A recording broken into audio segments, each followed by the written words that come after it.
புதைக்குழியில வந்து இந்த ஹைமன்லாம் ஃபுல்லா அந்த இடமே செதஞ்சு போய் டியர் ஆகி அவ்வளவு உள்ள ஃபுல்லா செமன் நகங்கள் வந்து 2 நகங்கள் தான் இருக்கு. மீதி நகங்கள் எல்லாமே பிரிஞ்சு இருக்காது. இந்த குழந்தைகளோட செக்ஸ் பண்றதுல ஆனந்தப்படுறது. போஸ்ட்மார்ட்டம் ரூம்ல இருப்பாங்க. அந்த ரூம்ல வந்துட்டு ஒரு டெட் பாடி வந்துச்சுன்னா உடனே டெட் பாடி கூட வந்துட்டு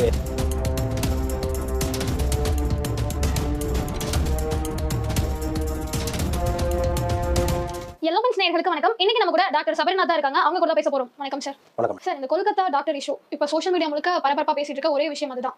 ஆக்சுவலி as a டாக்டரா நீங்க அந்த இஷ்யூ எப்படி பாக்குறீங்க? அதான் அந்த கருப்பு கலர் சட்டெல்லாம் போட்டு வந்திருக்க மேடம். பிளாக் கலர் இன்னைக்கு ஃபுல்லா ப்ரொடெஸ்ட் நடந்தது.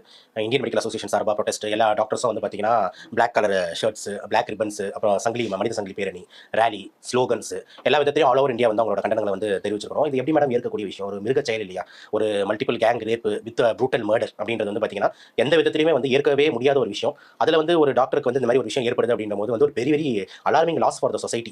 இது ஃபியூச்சருக்கு ரொம்ப டேஞ்சர். ஏன்னா வந்து ஒரு மருத்துவருக்கு இப்படி ஆகுது அப்படின்னும் போது ஃபியூச்சர்ல வந்து பாத்தீங்கன்னா யார் இந்த மருத்துவரை வந்து இந்த இடத்துக்கு வந்து இந்த மாதிரி மக்களுக்கு சேவை செய்யணும் அப்படின்றது எப்படி தோணும் அப்படின்றது ஒரு பயம் வந்து ஏற்படுது. ஸோ இது அது எஸ்பெஷலி ஒரு பெண் மருத்துவர் வந்து ரொம்ப கஷ்டம்.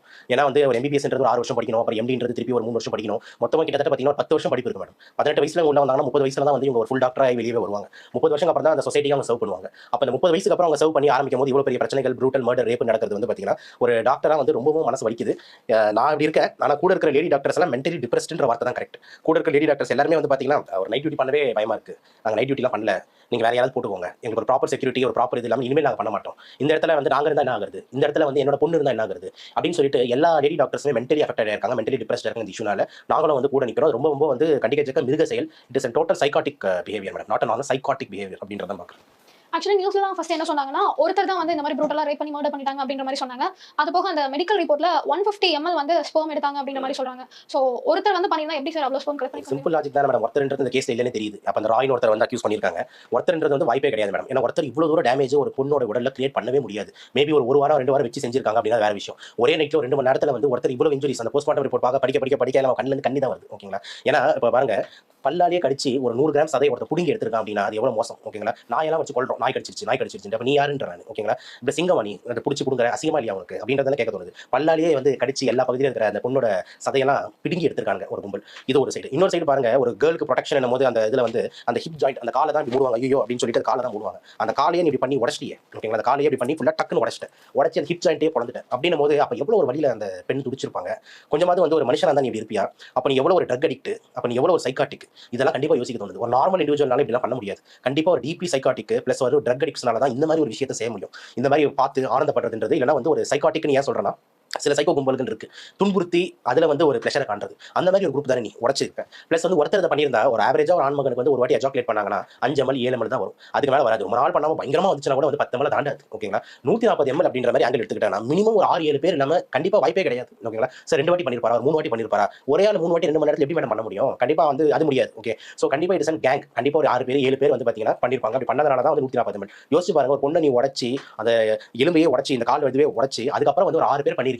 இறந்ததுக்கு அப்புறமா ஒருத்தன் பண்ணிருக்கான். அந்த ராயின்றவன் இறந்ததுக்கு அப்புறமா பண்ணிருக்கான். அப்ப இதுதான் நெக்ரோஃபிலியான்னு சொல்லுவாங்க. அப்படின்னா என்னன்னா, இந்த குழந்தைகளோட செக்ஸ் பண்றதுல ஆனந்தப்படுறது. இந்த நிறைய இடத்துல ஒரு சில இதெல்லாம் வந்து பார்ப்போம். போஸ்ட்மார்ட்டம் ரூம்ல இருப்பாங்க. அந்த ரூம்ல வந்துட்டு ஒரு டெட் பாடி வந்துச்சுன்னா உடனே டெட் பாடி கூட வந்துட்டு உடல் உறவு வச்சுக்கிறதுக்கு அவங்களுக்கு ஒரு ஆனந்தம் வரும். அப்புறம் நெக்ரோஃபேஜியா அப்படின்னா என்னன்னா, நெக்ரோனா இறந்து போனது, ஃபேஜியானா சாப்பிடுறது, செத்து போன உடம்ப வந்து சாப்பிடுறது அவங்களுக்கு ரொம்ப பிடிக்கும். இந்த மாதிரி ஆளுங்க வந்து இருக்காங்க. இந்த மாதிரி எல்லா கும்பலும் ஒரே இடத்துல இருந்திருக்குன்றது தான் ஆச்சரியமா இருக்கு. இந்த ப்ரூட்டல் செக்ஸ் பண்றவன் பிளஸ் வந்து 6-7 பேர் சேர்ந்து கேங் ரேப் பண்றவன், அப்புறம் வந்து மர்டர் பண்ணிட்டே ரேப் பண்றவன், பிளஸ் அதை சாப்பிடுறவன், அதுக்கப்புறம் இறந்து போன குணத்தோட பண்றவன், இறந்து போன குணத்தை சாப்பிடுறவன் அப்படின்ட்டு மொத்த கும்பலும் அந்த ஒரு பொண்ணு மேல பண்ணிருக்கா. அந்த பொண்ணோட இறுதி நிமிடங்கள் எப்படி இருக்கும்னு யாராலையும் கற்பனை பண்ண முடியாது மேடம். ராணுவத்தில் நடந்த டார்ச்சரோட இது மோசமான இந்த ராணுவத்தில் சொல்லுவாங்க ரொம்ப டார்ச்சர். எதிராளி கேம்ப்ல மாட்டிக்கிட்டோம்னா நம்ம பாகிஸ்தான் கேம்ப்ல வேற ஏதாவது கேம்ப்லயும் நம்மளோட ராணுவ போட்டு டார்ச்சர் பண்ணி எடுத்துருவாங்க, முடிஞ்சிடும்.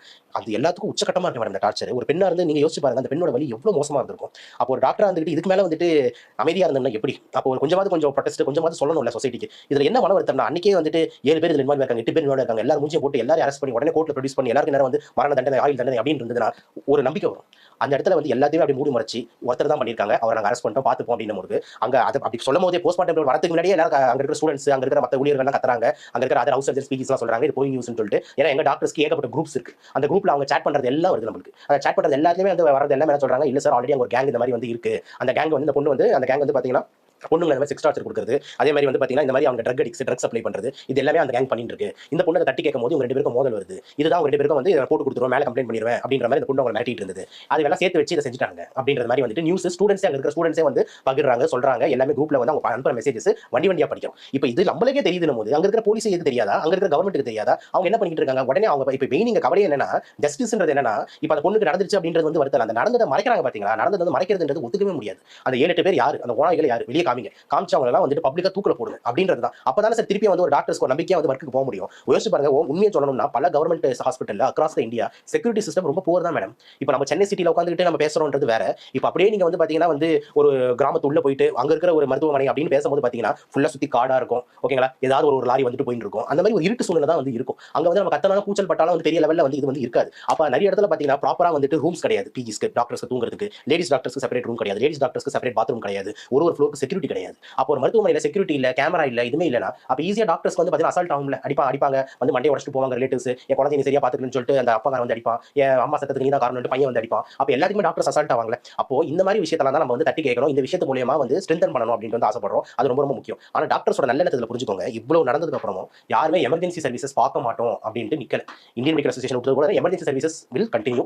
வெறும் வந்து பாத்தீங்கன்னா ஓபிடி, அதாவது டைரக்டா வர புறநோயாளி பேஷன்ஸ் மட்டும் தான் இன்னைக்கு வந்து நாங்க புறக்கணிக்கிறோம் அப்படின்றத வந்து சொல்லியிருக்காங்க. அதுவுமே ஒரு சில பேர் வந்து கொஞ்சம் வயசானவங்களா வந்தா அவங்கள பாத்துருவோம் அப்படின்றாங்க. அப்போ நல்ல எண்ணத்தாங்க நம்ம புரிஞ்சுக்கணும். இப்போ இன்னைக்கு கூட வந்து கவர்மெண்ட்ல நம்ம வந்து காலோட போயிட்டு வரோம். வயசான பேஷண்ட் ஒருத்தர் வந்து ஹார்ட் அட்டாக்னு வராங்க, எடுத்து பாக்குறாங்க, ஆக்சிடென்ட் ஆகி ஒரு கேஸ் வந்து எடுத்து பாக்குறாங்க. இப்போ எல்லாருமே வந்து நாங்க பேஷண்ட்ஸை பார்க்க மாட்டோம் அப்படின்னு உட்காந்தோம்னா எத்தனை உயிர் போகும் மேடம்? அப்போ உயிரை காக்கிற இடத்துல இருக்கிற அந்த டாக்டருக்கு நீங்க வந்து மரியாதை கொடுக்கணும், இல்லைன்னா நீங்க வந்து அவங்க கடவுளா பார்க்கணும், டெய்லி அவங்க காலில் தொட்டு கும்பிடணும். இதெல்லாம் யாருமே எதிர்பார்க்கலையே.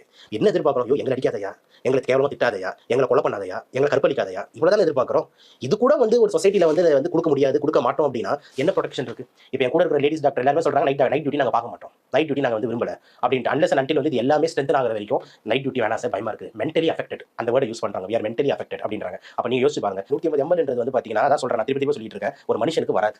யானையோ குதிரைக்கு தான் வரும். ஓகேங்களா? அது கூட 50 ml தான் வரும், 100 ml தான் வரும், 150 ml வராது. ஓகேங்களா? 150 ml வருது அப்படின்றது பாத்தீங்கன்னா வந்து it is brutal gang rape and gang murder. அதை ப்ரொடெக்ட் பண்றதுக்கு ஒரு கும்பலும் இருக்கு. இது வந்து ரொம்ப ரொம்ப கண்டிக்கத்தக்க செயல். இதை வந்து இமீடியட்டா ஜஸ்டிஸ் வரணும். மீடியாஸ் எல்லாமே கையில் எடுத்திருக்காங்க, கவர்மெண்ட் நோட்டீஸ்க்கு போயிருக்கு, சிபிஐ கேஸ் வந்து மாறி இருக்கு. இது எல்லாமே டாக்டர்ஸ் அக்ரெசிவா இந்த ப்ரொடெஸ்ட்ல இறங்கினால மட்டும் தான் அப்படின்றத மாட்டிருக்கு. ஆனா அந்த காலேஜோட பிரின்சிபல் ஃபர்ஸ்ட் அவங்க டெட் பாடி பார்த்த உடனே இது சூசைட் அப்படின்னு சொன்னாரு. அதுக்கப்புறமா தான் கொஞ்ச நேரம் கழிச்சு தான் போலீஸ்க்கே வந்து கம்ப்ளைண்ட் பண்ணிருக்காங்க. அவங்க வந்து பார்த்துட்டு தான் இது ஒரு ரேப் மர்டர் அப்படின்ற மாதிரி சொல்றாங்க. சோ அந்த பிரின்சிபல் யாரை காப்பாத்துறதுக்காக அதை சூசைட் அப்படின்ற மாதிரி சொன்னாங்க. கண்டிப்பா அதுதான் இப்ப கேள்வி. அப்ப அந்த பிரின்சிபலுக்கும் வந்துட்டு இவங்களை டிபெண்ட் பண்றதுல வந்து உடனே இருந்துகிட்டு இருக்கு அப்படின்றது தான் இருக்கிற ஸ்டூடெண்ட்ஸ் எல்லாரும் கட்டி போராடுறாங்க. இது entire management is trying to protect them என்றது தான் மெசேஜ். ஓகேங்களா? மேனேஜ்மெண்ட் இஸ் டோட்டலி, அதுவும் என்ன அவங்க அம்மா அப்பாக்கு ஃபோன் பண்ணி சொல்றாங்க சூசைட்ன்றாங்க. ஓகேங்களா? அப்புறம் அம்மா என்ன திடீர்னு சூசைட்ன்றாங்கன்னு சொல்லிட்டு பயந்து ஓடி வருது. அதுக்கப்புறம் தான் வந்துட்டு போஸ்ட்மார்ட்டம்ல இது அப்புறம் தான் சொல்றாங்க மர்டர்ன்ட்டு. என்னடா மர்டர்ன்றாங்க, அப்புறம் தான் போஸ்ட்மார்ட்டம் தெரியுது இது வந்து ரேப் அண்ட் மர்டர்னு. அதுக்கப்புறம் கொஞ்ச நேரத்துக்கு அப்புறம் தான் தெரியுது 150 ml இந்த மாதிரி மல்டிபிள் இன்ஜுரிஸ், ஒரு சிங்கிள் ரேப் மர்டர் கிடையாது, ஒரு கேங் ரேப் அண்ட் மர்டர்ன்ட்டு. அப்ப நீங்க யாரை ப்ரொடெக்ட் பண்றீங்க? அப்போ எந்த அளவுக்கு அந்த இன்ஸ்டியூட் வந்து பாத்தீங்கன்னா அந்த பிரின்சிபல்ஸ் வந்து பாத்தீங்கன்னா வந்து அந்த விஷயத்தை மூடி மறைக்கணும்னு பாக்குறீங்க. சரி, ஒரு பிரின்சிபல் ஒரு இன்ஸ்டியூஷனாக நம்ம பேர் கெட்டு போயிடக்கூடாது, சூசைட் கேஸ் முடிச்சு விட்டுருவோம், இல்லைன்னா நம்ம தேவையில்லாம பிரச்சனை நினைக்கலாம். ஆனா அப்படி நினைக்கிறது தப்புன்ற. ஓகேங்களா? ஒரு பிரச்சனை நடந்ததுன்னா அந்த பிரச்சனை வந்து ஆமான்னு அட்மிட் பண்ணி ப்ராப்ளம் ஆயிருக்கு, இதை நம்ம உண்மையா கண்டிக்கிறோம், எங்க ஹாஸ்பிட்டல் இருந்து நடவடிக்கை எடுக்கிறோம், இவங்க குற்றவாளி தூக்கிட்டு போய் ஜெயில போடுங்க அப்படின்னு வந்து சொன்னாதானே வந்துட்டு ஒரு நம்பிக்கை வரும். ஓகே, இது வந்து நீங்க இத்தனை நாள் பர்மிட் பண்ணிக்கிட்டு அது மூடியும் மறைச்சிக்கிட்டு சைலண்டாவும் இருக்கீங்கன்னா இன்னும் பொய் சொல்லி அப்போ உங்க மேல இருக்கிற நம்பிக்கை போயிடுது. இதுக்கப்புறம் யாரும் ஆர்ஜிகர் மெடிக்கல் காலேஜ்ல போய் சேருவான்னு நினைக்கிறீங்க? இதுக்கப்புறம் இந்த வருஷம் சீட் நீட் பிஜி எக்ஸாம் நடந்து முடிஞ்சிருக்கு. இப்போ செப்டம்பர் அக்டோபர் கவுன்சிலிங். இப்போ அங்க வந்து மெடிக்கல் காலேஜ்ல சீட் ஓப்பன் ஆகும். எவனாலும் போய் சேருவானா? பெண்கள் போய் சேருவாங்களா? எந்த பெண்ணு நினைக்கும் எப்பா சாமி ₹1 கோடி கொடுத்தாலும் வேணாண்டா அப்படின்னு சொல்லிட்டு நிறைய ஸ்டூடெண்ட்ஸோட அப்பாங்க ஃபோன் பண்ணி சொல்றாங்க, தம்பி தெரியாதமா எம்பிபிஎஸ்ல சேர்த்துட்டு போல இருக்கப்பா அப்படின்றாங்க. ஏன் சார் இப்படிலாம் சொல்றீங்க அப்படின்னா, டாக்டர் ஆகணும் ஆசையில் சேர்த்துனப்பா, பட் ஆனால் இந்த மாதிரிலாம் இருக்கப்பா, எனக்கு பயமா இருக்குப்பா, இதுக்கு அவ்வளோ கம்பெனி வீட்டில் உட்கார வச்சுட்டு ஏதாவது ஒரு நல்ல பையனுக்கு கல்யாணம் பண்ணி கொடுத்துட்டா குழந்தை போயிட்டு நல்லா இருப்பாப்பா, அவ்வளோதான்ப்பா ஒரு பேரண்ட்டுக்கா தேவை. இது படிப்புன்னு கொடுத்தா கொஞ்சம் ஸ்ட்ராங்காக பார்த்தா படிக்கிற இடத்துல போயிட்டு ரேப்ன்றாங்க மர்டர்ன்றாங்க, என்னப்பா இதெல்லாம் வந்து எங்க போய் முடியும், பயமா இருக்குப்பான்ட்டு இங்க தமிழகத்தில் இருக்கிற பெற்றோர்கள் கவலைப்படுறாங்க. அவங்களோட பெண்கள் யாரெல்லாம் மருத்துவ கல்லூரியில் படிக்கிறாங்களோ அவங்க பெற்றோர் எல்லாருமே கவலைப்படுறாங்க. அப்ப எந்த அளவுக்கு ஒரு பெண்களோட பெற்றோர்கள் மனசுல போய் இது புண்பட்டு பாருங்க.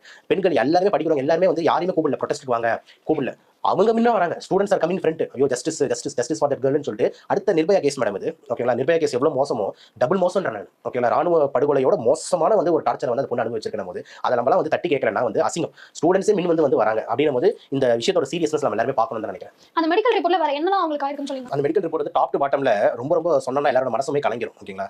கண்கள் பகுதி வந்து ஃபுல்லா சரிக்கப்பட்டிருக்கு. கண்கள் வந்து பாத்தீங்கன்னா வந்து விரலாலேயே வந்து கிழிச்சு ஒரு கண்ணை ஃபுல்லா நோண்டி இருக்காங்க ஒண்ணு. அப்புறம் ஃபேஸ்ல உதடெல்லாம் 2 இதுவா பிஞ்சிருக்கு. அப்போ வந்து அவன் சும்மா உதடல முத்தம் கொடுக்கல, கடிச்சு துப்பி இருக்கான். ஓகேங்களா, கடிச்சு கிழிச்சு துப்பி இருக்கான். அந்த உதடே வந்து பீஸ் பீஸா வந்து போயிருக்கு. கால்களோட ஜாயிண்டே வந்து உடஞ்சிருக்கு. அப்ப அந்த இடுப்பை வந்து டோட்டலா வந்து போட்டு அடிச்சிருக்கான். அதுக்கப்புறம் உடம்பு ஃபுல்லா வந்து மல்டிபிள் கன்ட்யூஷன் மார்க்ஸ் என்னன்னா ஏதோ இரும்பு ராடோ இல்ல கட்ட மாதிரி ஏதோ ஒரு ஸ்ட்ராங்கான ஒரு பொருளை வச்சுக்கிட்டு பட்டு பட்டு பட்டு பட்டுன்னு அடிச்சிருக்காங்க. ஓகேங்களா, எவன் எத்தனை இடத்துல அடிச்சான்னு தெரியல, போட்டு அடி அடி அடிச்சிருக்காங்க. அப்புறம் இந்த மார்பகல் பகுதியில எல்லாம் பாத்தீங்கன்னா ஃபுல்லா பல்கள் பதிஞ்சு ஒரு மார்பகல் பகுதியில பல்கள் வந்து இறங்கி அதுல இருக்க சதையே வெளியே வந்திருக்கு, கொழுப்புகளே வெளியே வந்திருக்கு. இந்த மாதிரி வந்துட்டு உடம்பு ஃபுல்லா அவன் கடிச்சு துப்பிருக்கான். 100 கிராம் சதை வந்து இடுப்பு பகுதியில காணும். ஓகேங்களா, பல்லால கடிச்சு துப்பிருக்கான். இதை தாண்டி வந்து உள்ள வந்து அந்த பெண் குழந்தையில வந்து அந்த ஹைமன்லாம் ஃபுல்லா அந்த இடமே செதஞ்சு போய் டியர் ஆகி அவ்வளவு உள்ள ஃபுல்லா செமன்கள் வந்து இருக்கு. அப்ப யோசிச்சு பாருங்க அந்த பெண்ணு எவ்வளவு ஒரு டார்ச்சர். இது நகங்கள்ல வந்து ஒரு 2 நகங்கள் தான் இருக்கு, மீதி நகங்கள் எல்லாமே பிடுங்கி இருக்காங்க, நகத்தெல்லாம் பிச்சிருக்காங்க. ஓகேங்களா, பிச்சு எடுத்திருக்காங்க.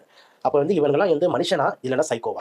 தேர் ஆல் சைக்கோஸ், they're not a normal human being. சத்தியமா ஒரு நாள் இப்ப தெரியாதனமா ஒரு விஷயம் நடக்குது, ஒரு மர்டர் நடக்குதுன்னா வந்து ஓகே, எக்ஸாம்பிள் நீங்க நானும் இருக்கோம், ஏதோ ஒரு வாக்குவாதம் ஆயிடுச்சு, நான் உங்களை கோவத்துல போங்க அப்படின்னு தள்ளி விட்டுறேன், நீங்க தெரியாம இடிச்சு விழுந்துறீங்க, அப்போ உங்க மண்டையில் அடிபட்டு ஏதாவது ஆயிடுது, அது தப்பு தான். பட் ஆனா வந்து பாத்தீங்கன்னா அது இன்டென்ஷன் வந்து ஒரு வாக்குவாதத்தில் தெரியாம தள்ளிட்டேன் சார், மனுஷங்க சார், என்ன சார் பண்றதுன்னு தெரியல சார் அப்படின்னு புரியுது சார். நீங்க கூட பேசிட்டு ஏதோ காய்கறி கட் பண்ணிட்டு பேசிட்டு இருக்கீங்க, நான் ஏதோ உங்களுக்கு எரிச்சல் ஏத்துறேன், நீங்க திடீர்னு டேய் அப்படின்னு கையை திருப்புறீங்க, அப்ப என் கழுத்துல பட்டுச்சு, நான் வந்து குத்திக்கிட்டே இருந்துட்டேன். இதெல்லாம் வந்து பாத்தீங்கன்னா அக்செப்டபிள், நான் சொல்றது புரியுதுங்களா, தப்பு தான். பட் ஆனாலும் பாத்தீங்கன்னா அந்த இடத்துல கொலை பண்ணணும்ன்றது ஒரு மோட்டிவ் கிடையாது, ஒரு ஆக்சிடென்டலா ஒரு மர்டர் நடந்துருச்சு அப்படின்றது வந்து இருந்தா இந்த அளவுக்கு யாரும் வந்து கொந்தளிக்க மாட்டாங்க. ஆனா நீ இவ்வளவு விஷயம் பண்றனா இது ஆக்சிடென்டலா இல்லனா வந்து இதெல்லாம் வந்துட்டு பிளான் பண்ணி ப்ரிப்பேர் பண்ணி எல்லாம் தெளிவா வந்து எவ்வளவு பண்ண முடியுமோ பண்ணிருக்கீங்க. அந்த பொண்ணு டார்ச்சர் பண்ணி சாவடிச்சிருக்கீங்க உயிரோட. அப்ப அது எவ்வளவு மோசம் யோசிச்சு பாருங்க. அதுவும் ஒரு 6-7 மிருகங்கள், ஒரு சிங்கிள் பொண்ணு, இதுவா மேடம் ஆம்பளத்தனம்? கேவலமா இல்ல? இதெல்லாம் ஆம்பளே கிடையாது. இப்பெல்லாம் நீங்க நிஜமாலே ஒரு பொண்ணு சில அதே வாட்ஸ்அப் குரூப்ல வந்து ஒரு சில நியூஸ் இதெல்லாம் வருது, அந்த பொண்ணு ஒரு சைக்கோ, அது வாய் ஓவரா விடும், அது டார்ச்சரா வந்து பேசும் அப்படின்ட்டு சில பேர் சொல்றாங்க. Her character also is not good, she is always fighting rebellion and she always abuses with bad words. இந்த மாதிரிலாம் வந்து வேலையே செய்யாது. இந்த மாதிரிலாம் நான் என்ன சொல்றேன், சரி வேலையே செய்யல, சரி அது கெட்ட வார்த்தை பேசும், சரி அது ஒரு டார்ச்சர், அது ஒரு லூஸ், என்ன வேணும் வச்சுக்கோ. அதுக்குன்ட்டு நீ போயிட்டு இந்த மாதிரி வந்து உடச்சி ஒரு 150 ml உள்ள வந்து விட்டு அதுக்கப்புறம் வந்து நகத்தெல்லாம் கடிச்சு துப்பி சதையெல்லாம் கடிச்சு துப்பிடுவியா? உனக்கு பிடிக்கல பிரச்சனை அப்படின்னா அந்த பொண்ணு விட்டு ஒதுங்கி போ, பிளாக் பண்ணிட்டு போ. கரெக்டா இல்லையா? இல்ல அப்படின்னு பாத்தீங்கன்னா வந்துட்டு அந்த பிரின்சிபலுக்கோ டீனுக்கோ கம்ப்ளைண்ட் பண்ண, மேடம் இந்த பொண்ணு டென்ஷன் படுத்திட்டு இருக்கு, என்ன வேற யூனிட்ல போடுங்க, இல்ல உங்க பேரண்ட்ஸ் கூப்பிட்டு பேசுங்கன்னு சொல்லிட்டு அந்த பொண்ணோட உயிர் எடுக்கிறதுக்கு உனக்கு என்ன உரிமை இருக்கு? உயிர் எடுத்தியா பிளஸ் வந்து கற்பையும் எடுத்திருக்க, உயிர் எடுத்திருக்கா, அப்ப நீ எவ்வளவு ஹவு டேர் யூ, உனக்கு என்ன உரிமை இருக்கு? உரிமையே கிடையாது. இந்த இடத்துல தான் பாத்தீங்கன்னா வந்துட்டு இது மன்னிக்கவே முடியாத செயல் மேடம். அந்த பொண்ணு மேல அந்த பொண்ணு கொஞ்சம் அப்படி, அந்த பொண்ணு கொஞ்சம் சரியா இருந்திருக்கணும். என்னடா பொண்ணு சரியா இருக்கணும், இதுக்கு மேல என்ன செய்யணும்? சில பேர்லாம் சொல்றாங்க அது நிறைய பசங்க கேலி பண்ணும், ட்ரெஸ்ஸிங் சென்ஸே சரியாது, அது நான் என்னமோ ட்ரெஸ் பண்ணிட்டு போதும், உனக்கு என்ன? உன் லைஃப் நீ பாரு, அவ்வளவுதான் நம்ம சொல்றது. சரி அது ட்ரெஸ்ஸிங் சென்ஸே சரியில்லை, கை கால் காமிச்சிட்டு போகுது, உனக்கு என்ன பிரச்சனை? கை கால் காமிச்சா நீ பாரு, உனக்கு பார்க்க பிடிக்கல பார்க்காத. What's the problem of you? அதுக்காக நீ பொண்ணு ரேப் பண்ணி மர்டர் பண்ணுவியா? சோ இது எந்த ஆங்கிளுமே வந்து ஒத்துக்கவே முடியாத விஷயம். இந்த மாதிரி ஒரு சில லூசுங்க பேசிட்டு இருக்காங்க அந்த குரூப்ல, இந்த மாதிரி அந்த கேர்ளோட கேரக்டரும் சரியில்லை அப்படின்ட்டு. பட் ஆனா யாருமே அதை ஜஸ்டிஃபை பண்ணல, எல்லாருமே இது ரொம்ப தப்புன்னு தான் சொல்றாங்க. ரொம்ப கஷ்டமான செயல், ரொம்ப கஷ்டமா வருத்தக்கூடிய செயல். அந்த கிரிமினல்ஸ்க்கு என்ன பனிஷ்மென்ட் கொடுத்தா நல்லா இருக்கும்னு நினைக்கிறீங்க சார்? ஏன்னா தொடர்ந்து நிறைய கேசஸ் இந்த மாதிரி வந்துட்டே தான் இருக்கு. நம்மளும் ஒவ்வொருத்தவங்களுக்கா நடக்கும்போது ஜஸ்டிஸ் ஃபார் இவங்க, ஜஸ்டிஸ் ஃபார் அவங்க பேசிட்டே தான் இருக்கும். சோ அந்த கிரிமினல்ஸ்க்கான பனிஷ்மென்ட் டஃபா இல்லாததால தான் தொடர்ந்து நடந்துட்டு இருக்கும் அப்படின்ற மாதிரி தோணுது. சோ as a டாக்டர் என்ன மாதிரி பனிஷ்மென்ட் கொடுத்தா இந்த கிரைம் கம்மி பண்ணலாம்? ஃபர்ஸ்ட் வந்து இந்த இன்சிடென்ட் பொறுத்த வரைக்கும் வந்து பாத்தீங்கன்னா ஆக்ட் ஃபாஸ்ட். ஓகேங்களா, சிபிஐ கேஸ் போயிடுச்சுன்னா முதல்ல குற்றவாளிகள் யாரோ எல்லாருமே வந்து பாத்தீங்கன்னா பிரஸ் முன்னாடி மீடியா முன்னாடி வந்து மூஞ்சுகள் காமிக்கப்படும். அவங்களோட பேரண்ட்ஸ் எல்லாருக்குமே வந்து தெரியணும், இவங்க பேரண்ட்ஸ் தான், இந்த பசங்க தான், இவங்க இந்த லிங்கோட பசங்க தான் இவன், இந்த லிங்கோட பசங்க தான் இவன் அப்படின்னு சொல்லிட்டு அவங்க பேரண்ட்ஸும் சேர்த்து அந்த அவமானத்தை வந்து தெரிஞ்சாதான் அடுத்து பண்றவங்க ஒருத்த வந்து யோசிப்பான், நம்மளால நம்ம மட்டும் கிடையாது, நம்ம அம்மா அப்பா நம்ம ஃபேமிலிக்கே கெட்ட பேர் வருது அப்படின்ட்டு. அப்படியே டெசிஷன் வந்ததுக்கு அப்புறம் உடனே ஜட்ஜ் என்ன பண்ணணும்னா அதிகபட்ச